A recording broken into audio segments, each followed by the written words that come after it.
Good afternoon, friends. This is Dr. Kabir Sardana, and this is a brief video about the compendium and how to use it.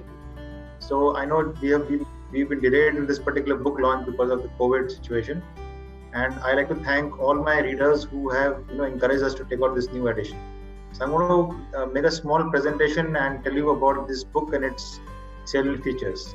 And so I'm going to just give you the overview of the book and what are the salient features of this book. This is the book which is going to be out on Amazon very soon, and this is the new cover of this book with my co-authors.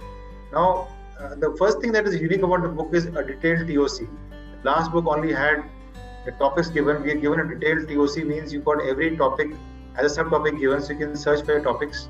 We've added 2 or 3 new chapters. The first is mosaicism. Second is a whole chapter on histopathology with images on it, and of course a chapter on follicular disorders.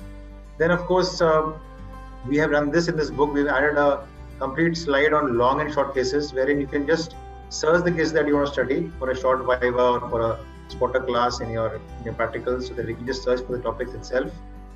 Then of course we've given detailed bibliography after every chapter, but this is the books that we refer to, and you can see these are the books which are read by all of us. Some of them are classic books, some of them are classic textbooks in itself.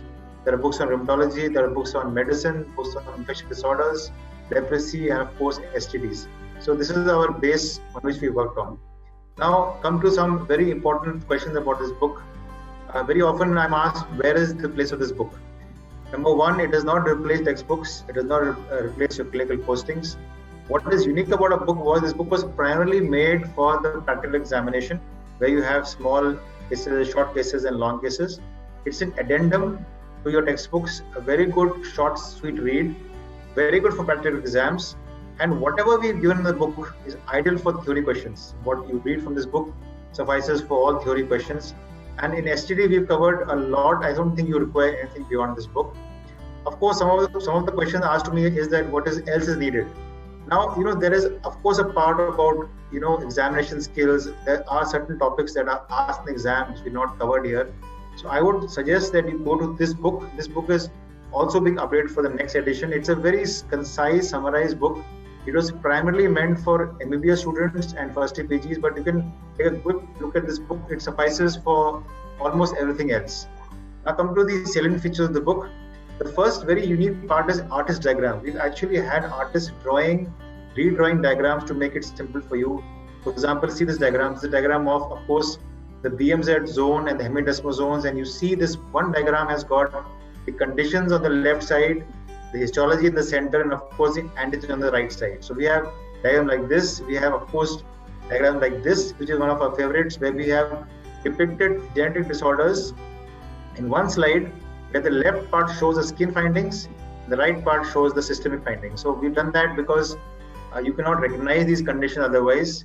Then of course we have these flow charts of the pathogenesis of disorders, which is very difficult to understand. So we made these flow charts so that you can just see one of them and understand the process of the disease, very often asked in theory exams, also in bio-OCs. Then we have flow charts meticulously redrawn and edited from various textbooks and journals.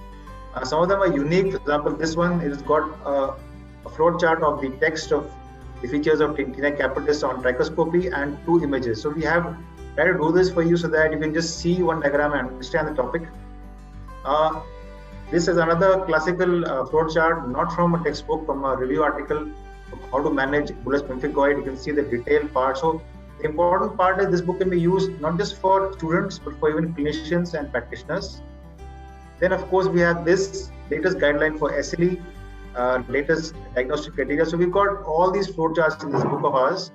Then we have of course elaborate flow charts written by us. This is an article that I published a few years back on the classification of disc-dermatosis, and this is from that. It gives you a regional based classification. So every flow chart has been assessed, rehearsed, edited, and then put in this book.